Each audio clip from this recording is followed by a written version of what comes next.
we hope that you get a chance to sign in, and with that, we can stay in communication with you. I see my friend, Mr. Jemison, he's here, and so many more. We are here for one reason, to get some grants, and by getting grants, you have to have what we call an organization. The organization that we call is a public benefit.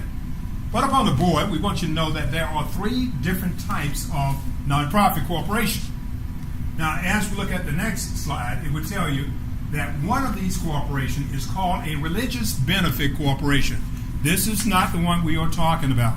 The religious benefit corporation is automatically tax exempt and automatically a 501c3. So we are not talking about that. Later on, you would understand why we're not saying the religious one, and religious is automatically tax exempt. Let's go to the next 2. Next one is what we call mutual benefit. It's not tax exempt. It is just like a C corporation. The same thing a C corporation can do, the nonprofit mutual benefit, they can do the same old thing. The last one is what we call the public benefit. The public benefit. Why we separate the religious from the public benefit? The religious is for Baptists only, Methodists only, Church of God in Christ only. But public benefit is for everyone. We'll learn more about that. As we look at the next slide, one of the things we know that you need a 1023 from the Internal Revenue Service to apply for a letter of determination. Now, as we look at a comparison chart where you can get a better idea of the different type of companies, there are 4 different types of companies. Each one has 3 different types of entities. One, we have the nonprofit 501c3. With that, there are 29 different types of 501c. But the one that is applicable to you is the 501c3. Column 2, you notice that it pays no what? Taxes, period. It is tax exempt. And the largest corporation in the world, ma'am, is a nonprofit tax exempt. And the president of that corporation lives in public housing. Ma'am, do you know his name? Obama. America is nonprofit 501c3.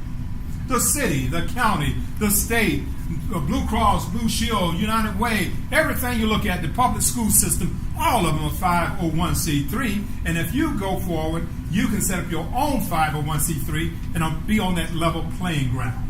Now, the next one on this board here is the DBA, is the one that I beg you not to go in that direction. It has no protection. It is the partnership. It is the limited partnership. And it's so proprietary. You do not want to go that way because it has no protection. You want to set up a what? Corporation. And up on this board, a corporation is 3 types. One is a C corporation, which is double taxation. The corporation pay taxes and the individual pay taxes. Then we have what we call the LLC. Some states prohibit it. But you have an LLC, is that the corporation pay no taxes, but it flows over to the what? The members. They pay the taxes. Now the next one is the LLC. We go down to the S corporation. It's an election. You go to IRS at the beginning of the year, and they will designate you as a S corporation. That's single taxation. That's the largest one of all. Everyone want to go S corporation. But the S corporation is passed over to the shareholders. So the money that is the corporation is passed over to that shareholder. So with that, they pay taxes on all the money. The corporation does not pay any taxes. The LLC, the corporation pay no what?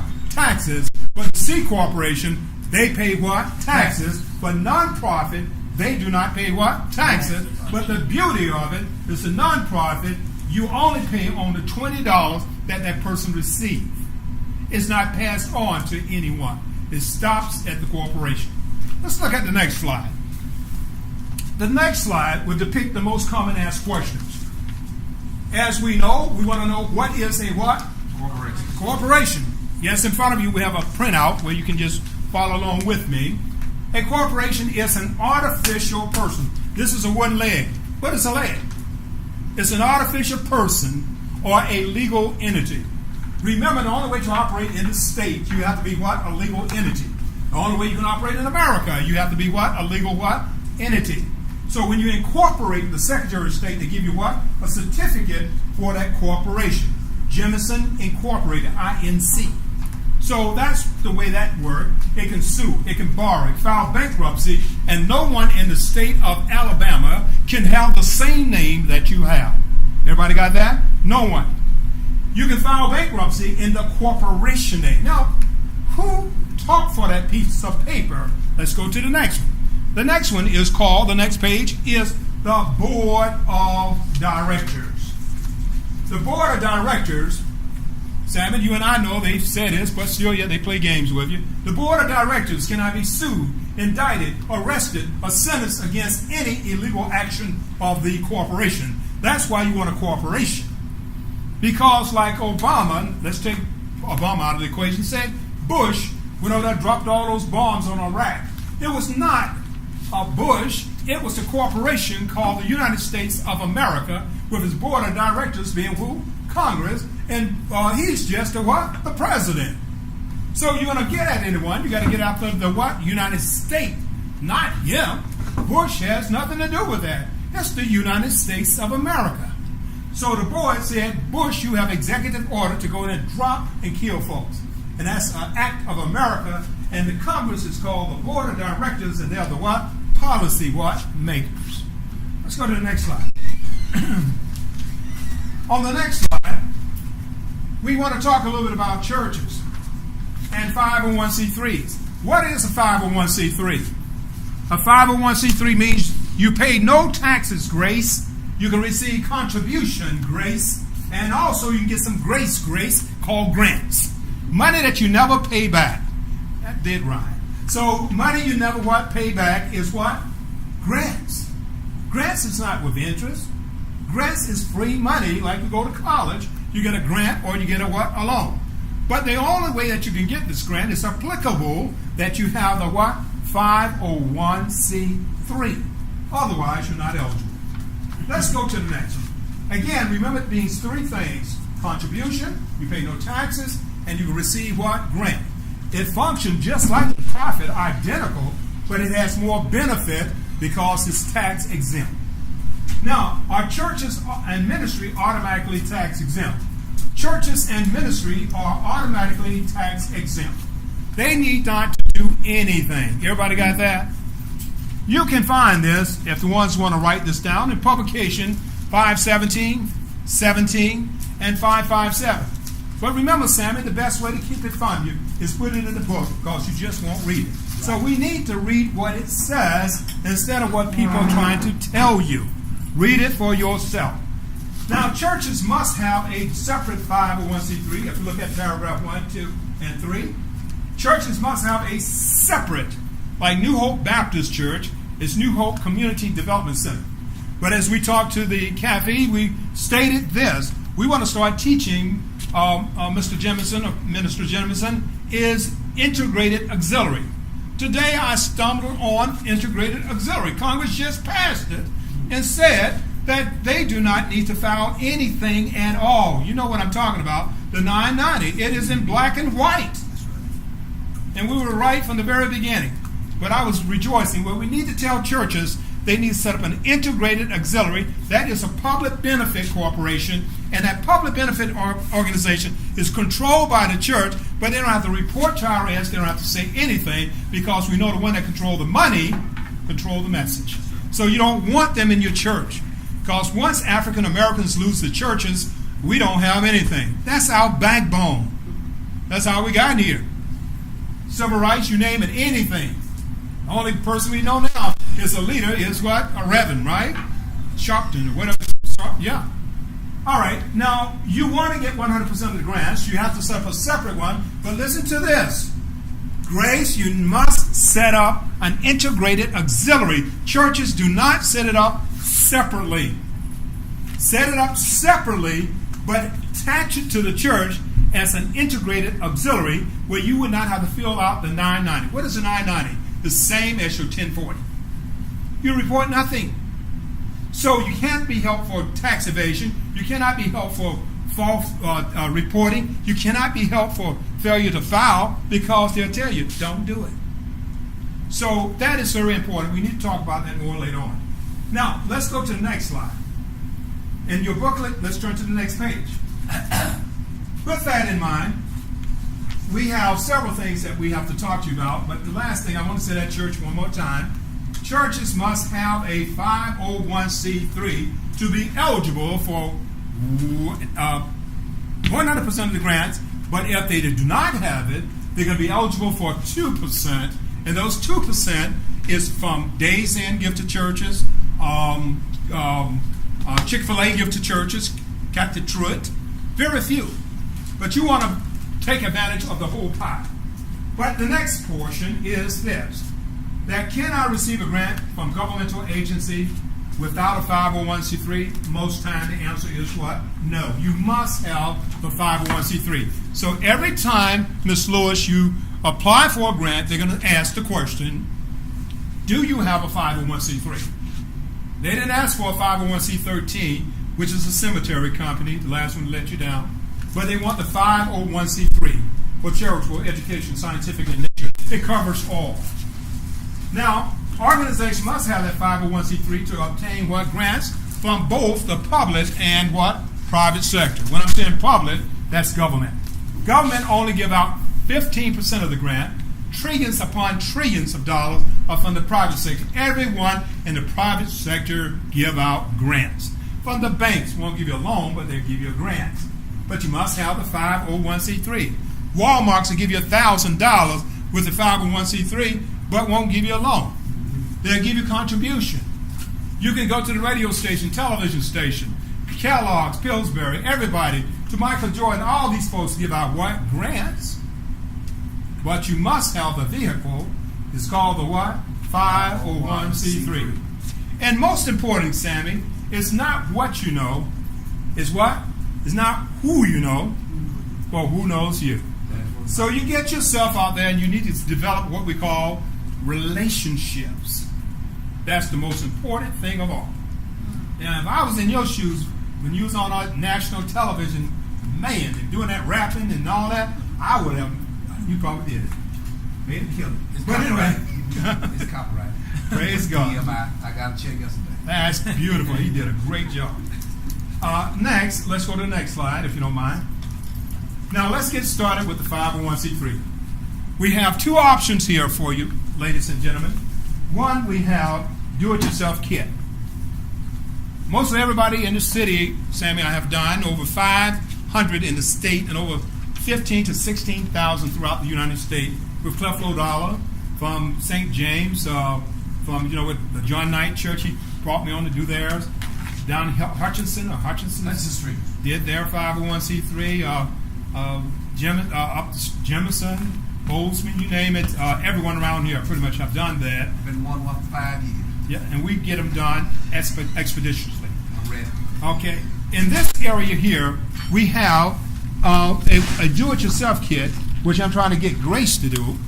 And Jemison have done this. Grace, they can't be your client, but I'm going to tell you this. You can pay $300, you know him too? Okay, so $375. You can learn how to do it yourself. I take 2 hours to teach you how to do it. Or you can pay the $1,600 and we do it for you and guarantee that they're going to get approved. Never lost a case from Creflo Dollar, you name them all, from his restoration to up here with Stewart and all those folks. Even that big church up there with the car market did theirs and all that. And people are prospering. Creflo had me to teach all those people grant writing, and apparently they did exceptionally well. But that's all the way from Tulsa, Oklahoma, you name it. I've been there, done that, and so we've been around. Anyway, the 501c3, we'll be happy to do this. We have another booklet, is that we said the best way to keep it from you is put it in the booklet. We have the same presentation, and we have it set up that you can do your own articles of incorporation. Now, listen to this. The effective date of your 501c3 is the effective date of incorporation.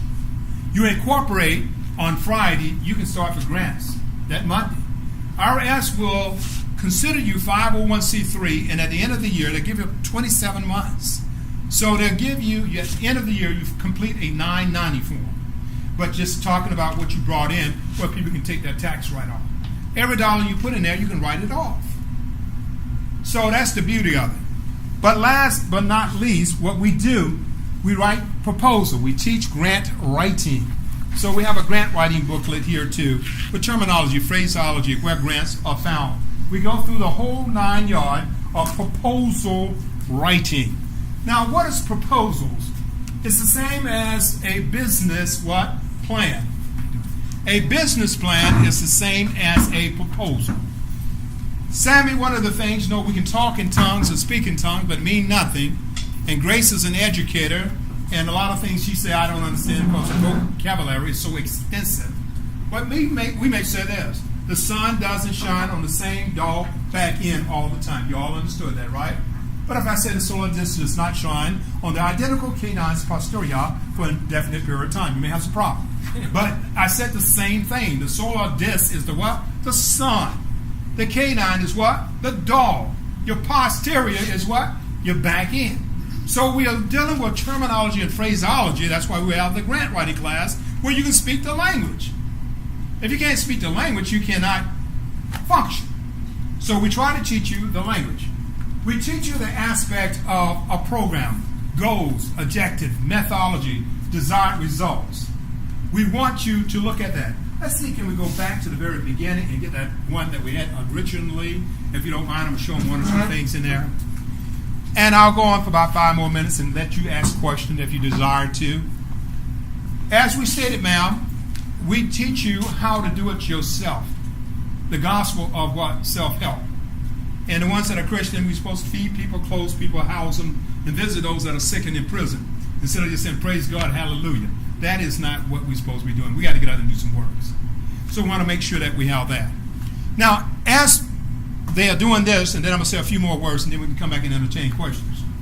I have had an extensive amount of experience running medical facilities, working with the governor, Office of Planning and Budget, Management Review, Industry and Trade with Fortune 500 companies, either one of it doesn't matter. 501c3 organization all over America. God has blessed me out of the University of Minnesota, many degrees, public health, communication, many others. But the most important thing, I want to serve God. And I believe that I got more years behind me than what in front of me, so I want to do the best that I can to make it on in. So my job is to share with you. As I was told the pastor earlier, I've spoken with him, I said Martin Luther King said when he died, he wanted to be remembered that he tried to help somebody. He tried to feed someone, clothe them, and house them, trying to do God's will. And that's what we're supposed to be doing. You find that in Matthew 25th chapter, 31 verse. That's called the last judgment. So it's incumbent upon you to get out there and try to help somebody. Because when you try to help people, you will be helped in return. We have this for nonprofit. Let's flip to the next page. We're going to have a grant writing class. We're going to be talking about terminology, phraseology, where grants are found. And with that, from the federal, state, county, city. As we flip over to the next page and fly through here, we walk through you and tell you to look at publication 557. It says for make you familiar. We have you to go and pull out grants and application, call them RFPs, RFQs, RFAs. And on the next page, we have you to get envelopes, send it off to them, and make sure just like a mock run where you would understand it. If not, you can pay one of our people and we'll be happy to do it for you. That's the 30-day part. We show you how to put a letter together and ask them to send you their RFP, RFQ, RFA, which request for proposal, request for application, or request for questionnaire of qualification. Next, we work with you with a review of everything you have gone over. The next page. We have the most common asked question as we flip over. We have gone through all of this for you. Keep going. Where you will be familiar, so when people talk to you, our people perish because lack of what? Knowledge no more than information, but in all that getting, gain what? Understanding. So we walk you through all that, the next page. As we continue with that, and we'll go on to some questions and answers. And let's go to the next page. We also go through a pre-quiz. Like, for instance, let me test you now. What is a corporation? Mr. Jimson, you got to stay out of that. Okay, I know you already know all this. What is a corporation? Is it an office, a person, or legal entity, a non-person, or all of the above? Which one, A, B, C, or D? A, B, C, or D? All right. Are you sure? D is all of the above. All right, it is B. It is a person or an artificial person or what? A legal entity. That's what we said. So let's keep that in mind. Now, how many types of nonprofit corporation are there? Is it 1, 2, 3, or 4? 3. Okay, there's what? Religious, mutual, and public. That's it. 3 different types. Is all nonprofit automatically tax exempt? No. You have to go to IRS with the public benefit. The mutual is just nothing, and the religious is automatic. Okay? You can be a nonprofit, but you're not tax exempt unless you're a religious one. Okay? Next, number 4. What are 501c3 grants? A, B, or C? It's C. It's C. It's C. It is a letter of what? Determination. It's a letter that IRS give you, and it's a determination. It's not a number. It is a what? A letter of determination that IRS gives you that says that you are what? Tax exempt. Now, let's look at the next one. In 95% of the cases, can your organization receive grant, contribution, and tax exemption with a 501c3 public benefit? Yes or no? Yes, because they can get 100%, 10%, whatever. The religious is only going to get what? 2%. So you know that's public benefit. All right? All right, see, there go the answer. All right, let's see the next one. All right, there go the answer there. No, I didn't do that great. And the next one, that's the answer. Let's go to the next page. All right. Does your church, yeah, go ahead and read for me. I'm tired of read it for me, please. Does your church pay taxes or report to the IRS? No. Okay, that's no. That's right. All right, next. The answer is what? No. Okay. Oh, that's too fast. What is a proposal? Everybody know what that is. A short because you're going to talk briefly about the organization. You get funded for your program, like child care, youth at high risk, senior citizen, before and after school program. You're going to each program you put in and get funded for. Everybody got that? It's like your different departments. Next question. Oh, you can flip that one. I think you can flip over. He took it. Okay, you already did. Okay. What are articles? All right. Who knows that? What are articles in cooperation? It's what policy and what? Absolutely wrong. Okay. Let me go to the next one. They are what? Legal what? Document. Remember, you go to the Secretary of State and you ascertain your what? Articles of incorporation, which make you what? Legal. Now we got this one here. What are what? Bylaws. C. First, they're going to give you that answer first, which is number 7. Is what? Legal document. And what are bylaws is what? Policy and procedure. Correct. Those things can be changed every day, every minute, every second, every hour. That's by your directors. That's an internal thing with your policy and your what? Procedures. All right, let's go next. You did 100%. All right, let's go to the next page. Phraseology and terminology. Told you stuff is easy. We're going to talk about proposal. What is a proposal? Flip it on. That is what? This is everybody know that. Let's go to the next thing and write the grant. Program or project, either one. What is that? That's like child care or youth at high risk. Short descriptive type. Then statement of purpose is what? The reason why you desire this program. Yeah, just tell the reason why. The next one is what? Goal. What is goal? Your end results. Now, what are objectives? Short term and what? Long term. You're going to learn all this in grant writing, and it's fine, okay? Next, methodology. Big time word is simple what it means. Remember we said speaking in tongues. Now we're interpreting this for you. Is what? The method or how to. The how to. Okay? Next, evaluation.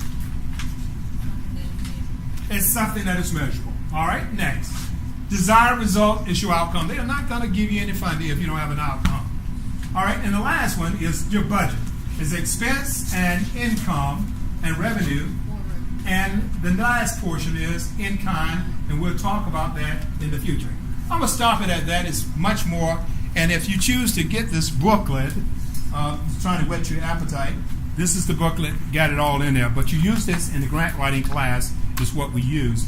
And we'll tell you about different things at the very end. With that, we're going to close it out and deal with you and maybe your concern, why you are here, and see can I address, and I'm saying every program in the world that you can think of, okay? So any questions at this time? We went over 501c3s. We went over proposal writing. and also an opportunity for you to learn how to write grants for yourself, or we can write them for you. It's either way. Question? With the integrated auxiliary, is this does that make it easier now for churches to form that public benefit? Is that Absolutely. A little history, Sammy. 1988, I had the Ministry of Economic Development over 10,000 chapters throughout the United States. From Bishop Blake all over America, biggest movement going on, shopping centers, you name it. I set it up all over America. HUD brought it on and started talking to me. I had gotten over $2 million in Atlanta, Georgia, in homes. I got them for $1 lease with the option to purchase. I got 20 in, I just had fun with it, in Jacksonville, Florida. Got 20 in Fresno, California. Then I said, let me set up a real estate company, because when you own the real estate company, you're the broker, you're the salesperson, I'm the owner, I'm the one making all the money. So I set them up in Illinois, I set them up in California, I set them up in Memphis, I set them up in Georgia, in Alabama, and it worked beautifully. Lonnie Nixon was my first client here in Alabama, okay? And bringing in the money, I do nothing but walk around because I'm not licensed. But the one that's licensed is the broker and the salesperson, and it takes less than $300 to set up a real estate company. So that's all it takes. And every time they close the deal, they got the hustle, not me. So when they bring in a deal, I may give them 50%, made $10,000, I get $5,000, they get $5,000. I'm out in the Bahamas somewhere. No, I'm not over there, but I'm having a good time. That's the way you do business, all right? So the same thing goes with the HUD home. I got 20 in Atlanta. They said, why 20? I don't know, it's just a number 20. So I got the home in Dunwoody, Roswell, all the expensive places.